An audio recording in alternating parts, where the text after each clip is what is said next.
사람의 말은 단순한 소리가 아니라 그 사람의 믿음과 영적 권세를 드러냅니다. 믿음의 고백은 하나님께 영광을 돌리는 동시에 마귀를 물리치는 힘이 됩니다. 그래서 마귀는 언제나 성도들의 입술을 막으려 하고 불평과 원망만 나오게 하며 믿음의 말을 잃어버리게 만듭니다. 그러나 성도가 하나님의 진리를 담은 말을 입술로 고백할 때 어둠의 세력은 감히 다가오지 못합니다.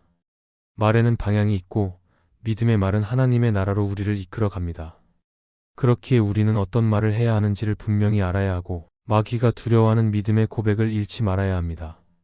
오늘은 마귀가 성도들의 어떤 말을 가장 두려워하는지 함께 나누고자 합니다. 첫째, 마귀는 나는 예수 그리스도의 보혈로 구원받았다고 말할 때를 두려워합니다.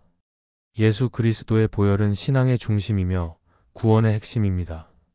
십자가에서 흘리신 주님의 피는 단순한 상징이 아니라 실제로 우리를 죄에서 깨끗하게 하고 하나님과의 관계를 회복시킨 능력입니다. 그래서 성도가 담대히 나는 예수 그리스도의 보혈로 구원받았다고 고백하는 순간 마귀는 가장 두려워합니다. 왜냐하면 마귀가 가진 모든 권세는 죄와 사망을 붙잡아 사람들을 지배하는 데서 나오는데 예수님의 보혈이 그 모든 권세를 무너뜨렸기 때문입니다. 마귀는 늘 죄책감과 정죄로 성도의 마음을 흔듭니다. 과거의 실패를 떠올리게 하고 여전히 부족한 모습에 시선을 붙잡아 하나님 앞에 서기에는 자격이 없다고 속삭입니다. 그러나 보혈을 붙드는 고백은 이 모든 속임수를 깨뜨립니다. 나는 완전하지 않지만 예수님의 피가 나를 의롭다 하셨다고 선포할 때 마귀는 더 이상 정죄할 수 없습니다. 성도의 힘은 자기 의로움에서 나오지 않고 오직 보혈에서 나옵니다. 이 고백은 마귀의 권세를 무너뜨리고 하나님의 은혜를 더욱 선명하게 드러냅니다. 성경은 우리가 그 보혈로 말미암아 죄사함을 받았다고 분명히 말씀합니다. 예수님의 피는 한 번의 희생으로 영원한 속죄를 이루었습니다.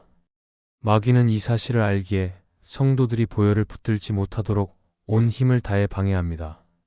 기도를 해도 응답이 없는 것처럼 느끼게 하고 예배를 드려도 은혜가 없다고 속삭이며 결국 구원의 확신을 흔들어 놓으려 합니다. 그러나 성도가 나는 예수 그리스도의 보혈로 구원받았다고 고백하는 순간 그 모든 거짓말은 힘을 잃습니다. 히브리서에 보면 예수님은 단번에 영원한 속죄를 이루셨고 우리는 담대히 지성소에 들어갈 수 있게 되었다고 합니다. 이는 단순히 미래의 구원에 대한 소망만이 아니라 지금 현재 우리가 누리는 특권입니다. 하나님 앞에 나아갈 수 있는 담대함이 보혈에서 나오고 이 담대함은 기도의 힘이 되며 예배의 기초가 됩니다. 마귀는 성도가 이 사실을 붙들 때 가장 크게 두려워합니다.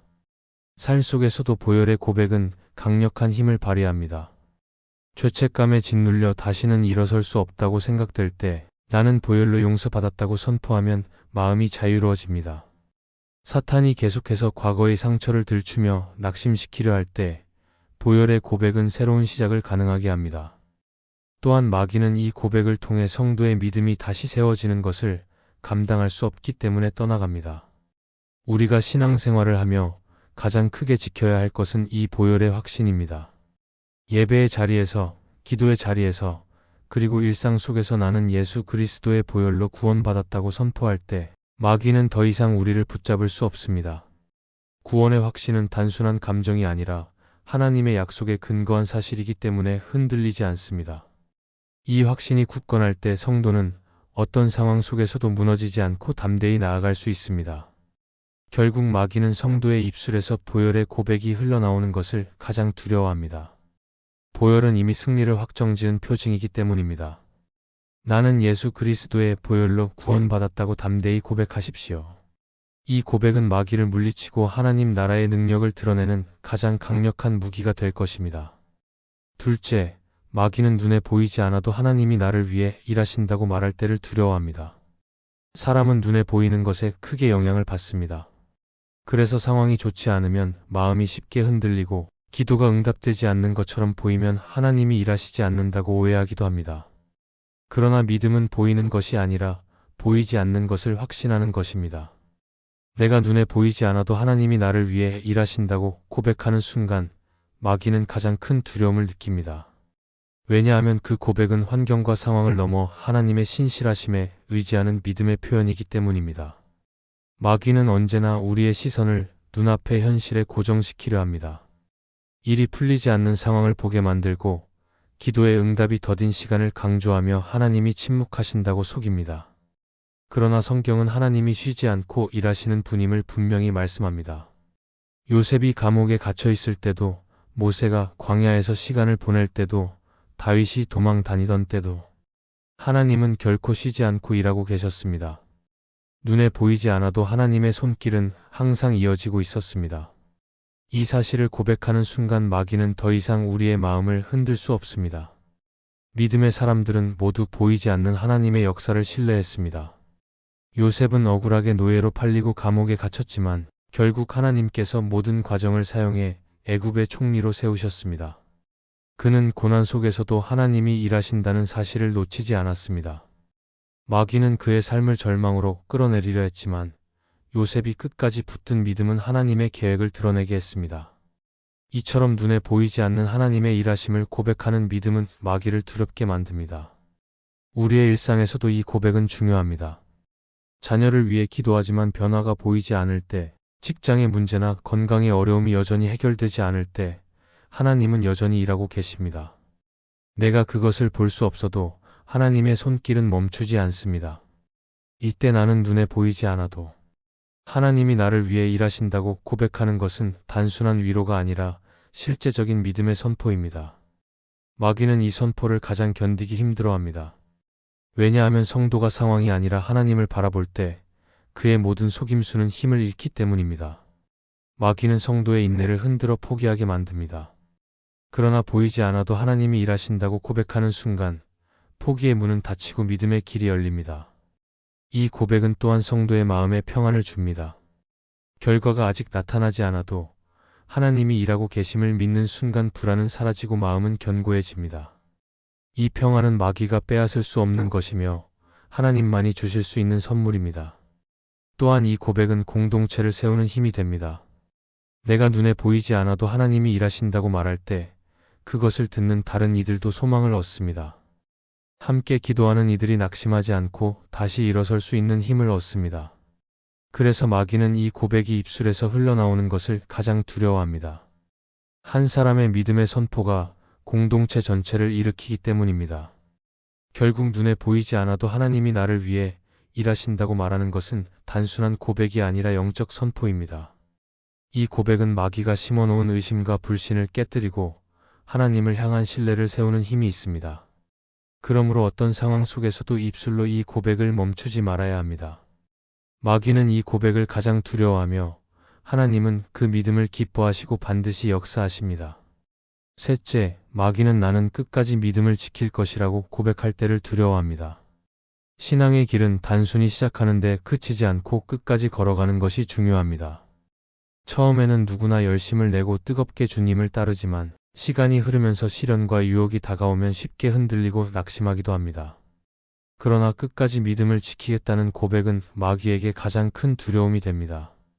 왜냐하면 마귀는 성도가 잠시 흔들리는 것을 넘어서서 아예 포기하도록 만드는 것이 목적이기 때문입니다. 그 목적이 이루어지지 않고 끝까지 믿음으로 걸어가겠다는 결단이 세워질 때 마귀는 힘을 잃습니다. 마귀는 우리에게 끊임없이 속삭입니다. 지금까지 열심히 했으니 이제는 조금 내려놓아도 괜찮지 않느냐? 하나님이 응답하지 않으니 기도해도 소용없지 않느냐? 이 정도면 충분하지 않느냐는 생각을 불어넣습니다. 그러나 끝까지 믿음을 지키겠다고 고백하는 성도는 이러한 속임수에 넘어가지 않습니다. 신앙은 잠시 불타오르는 불꽃이 아니라 꺼지지 않고 이어지는 불이어야 하며 바로 그 결단이 마귀의 모든 계략을 무너뜨립니다. 성경은 끝까지 견디는 자가 구원을 얻는다고 말씀합니다. 이는 단순히 힘겨운 과정을 참아낸다는 의미를 넘어 하나님을 향한 믿음을 잃지 않고 지켜나가는 삶을 말합니다. 다니엘은 이 믿음을 잘 보여준 인물입니다. 그는 바벨론의 포로로 잡혀가 수많은 위협과 유혹 속에서도 하루 3번 하나님께 기도하는 습관을 끝까지 지켰습니다. 마귀는 다니엘의 신앙을 무너뜨리려 온갖 계략을 꾸몄지만 다니엘이 끝까지 믿음을 지켰기에 하나님의 영광이 드러났습니다. 이러한 삶은 오늘을 사는 우리에게도 강한 도전이 됩니다. 끝까지 믿음을 지킨다는 고백은 단순히 미래의 다짐이 아니라 현재의 삶의 태도이기도 합니다. 오늘 내가 흔들리지 않고 기도의 자리를 지키는 것, 작은 일에도 성실히 주님을 따르는 것, 그것이 바로 끝까지 믿음을 지키는 삶의 연속입니다. 마귀는 우리가 작은 일에 충성할 때도 크게 두려워합니다. 왜냐하면 작은 믿음의 실천이 모여서 큰 신앙의 고백이 되기 때문입니다. 또한 끝까지 믿음을 지키겠다는 고백은 우리 안에 소망을 굳게 세웁니다. 눈앞에 현실이 어렵고 길이 보이지 않아도 끝까지 주님을 붙들겠다고 고백할 때 마음은 흔들리지 않습니다. 이 고백은 절망을 희망으로 바꾸고 낙심을 담대함으로 변화시키는 힘이 있습니다. 마귀는 성도가 절망에 머무르기를 원하지만 끝까지 믿음을 지키는 고백이 나오는 순간 그의 속임수는 더 이상 힘을 발휘하지 못합니다. 이 고백은 또한 공동체 안에서도 큰 힘을 줍니다. 누군가 끝까지 믿음을 지키겠다고 선포할 때 그것을 듣는 다른 이들은 용기를 얻습니다. 서로의 믿음이 격려되고 함께 주님을 향한 길을 걸어갈 수 있습니다. 그래서 마귀는 이 고백이 퍼지는 것을 가장 두려워합니다. 한 사람의 결단이 교회를 세우고 공동체 전체를 굳건하게 만들기 때문입니다. 결국 끝까지 믿음을 지키겠다는 고백은 단순한 말이 아니라 삶의 방향을 결정짓는 믿음의 선언입니다. 마귀는 순간의 유혹과 어려움으로 성도를 무너뜨리려 하지만 끝까지 믿음을 지키겠다는 결단은 그 모든 계략을 무너뜨리는 힘이 됩니다. 그러므로 우리는 언제나 이 고백을 잃지 말아야 합니다. 나는 끝까지 믿음을 지킬 것이라고 담대히 말할 때 하나님은 우리의 삶을 붙드시고 마귀는 두려움 속에 물러날 수밖에 없습니다. 넷째, 마귀는 나는 세상이 아니라 하늘을 바라본다고 선포할 때를 두려워합니다. 사람은 살아가면서 자연스럽게 눈에 보이는 세상의 것들에 시선을 빼앗깁니다. 물질, 명예, 권력, 성공과 같은 것들이 우리의 마음을 사로잡고 그것을 얻기 위해 애쓰는 것이 당연하다고 생각하기도 합니다. 그러나 성도가 나는 세상이 아니라 하늘을 바라본다고 선포할 때 마귀는 가장 큰 두려움을 느낍니다. 왜냐하면 마귀는 성도의 시선을 땅에 묶어 두어야 마음을 쉽게 흔들 수 있는데 시선이 하늘로 향하면 그 속임수가 더 이상 통하지 않기 때문입니다. 마귀는 끊임없이 세상의 가치를 강조합니다. 다른 사람과 비교하게 하고 가진 것이 부족하다고 불평하게 하며 더 높이 올라야만 가치 있는 인생이라고 속입니다. 그러나 성도가 나는 하늘을 바라본다고 고백하는 순간 그 모든 거짓말은 힘을 잃습니다. 시선이 세상에 묶이지 않고 영원한 하늘나라를 향할 때 마음은 자유로워지고 흔들리지 않기 때문입니다. 성경은 우리의 시민권이 하늘에 있다고 말씀합니다. 또한 위의 것을 찾으라고 명령합니다. 다니엘의 세 친구가 풀무불 앞에서 왕의 명령을 거부한 것도 시선이 세상의 권력과 생명, 보존에 있지 않고 하나님께 있었기 때문입니다. 그들의 고백은 곧 하늘을 바라보는 믿음의 선언이었고 그 순간 마귀는 아무 힘을 쓰지 못했습니다. 이처럼 시선을 하늘에 두는 고백은 강력한 믿음의 무기입니다. 오늘 우리의 삶 속에서도 이 고백은 매우 중요합니다. 세상의 성취를 얻지 못했다고 해서 실패자가 되는 것이 아니며 많은 것을 누리지 못해도 가치 없는 인생이 아닙니다. 하나님을 바라보는 삶이 진정한 승리입니다. 나는 하늘을 바라본다고 선포할 때 삶의 우선순위가 달라지고 결정하는 기준이 달라집니다. 세상이 주는 유혹이 여전히 강하게 다가와도 하늘의 소망을 붙드는 사람은 결코 무너지지 않습니다. 팀 켈러는 그의 책 기도에서 이렇게 말했습니다. 기도는 우리가 세상의 기준에 묶이지 않고 하나님 나라의 시선을 배우는 시간이다. 이 말처럼 기도는 성도의 시선을 다시 하늘로 돌려놓는 자리입니다. 마귀는 성도가 기도할 때 가장 두려워합니다.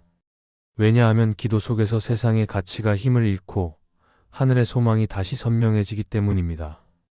또한 하늘을 바라본다는 고백은 고난 속에서 성도를 지탱해 줍니다. 눈앞의 상황이 힘들고 억울한 일이 많아도 영원한 하늘을 바라볼 때 마음은 흔들리지 않습니다. 세상의 고난은 잠깐이지만 하늘의 영광은 영원하기 때문입니다. 마귀는 이 사실을 알기에 성도의 시선을 고난에만 고정시키려 하지만 성도가 하늘을 바라본다고 고백할 때 그 속임수는 더 이상 힘을 발휘하지 못합니다. 결국 마귀는 내가 나는 세상이 아니라 하늘을 바라본다고 선포하는 순간 떠나갈 수밖에 없습니다. 이 고백은 단순한 다짐이 아니라 믿음의 방향을 정하는 선언이기 때문입니다. 그러므로 우리는 흔들릴 때마다 이 고백을 붙들어야 합니다. 하나님은 하늘을 바라보는 자를 반드시 붙드시고 마귀는 그 고백 앞에서 힘을 잃을 것입니다. 마귀는 우리의 시선을 땅에 묶어 두려 하지만 하나님을 바라보는 믿음의 고백 앞에서는 힘을 쓰지 못합니다. 그러므로 상황이 흔들려도 담대히 하늘을 바라보며 하나님을 붙드십시오. 그 고백은 우리를 지키는 방패가 되고 하나님은 반드시 그 믿음을 통해 승리의 길로 인도하실 것입니다. 이 말씀이 마음의 은혜가 되셨다면 좋아요와 구독으로 함께 해주세요. 그리고 댓글에 아멘이라고 남겨주시면 하나님의 은혜가 더 많은 사람들에게 전해질 것입니다. 여러분의 삶 위에 하나님의 은혜가 언제나 함께 하시기를 바랍니다. 감사합니다.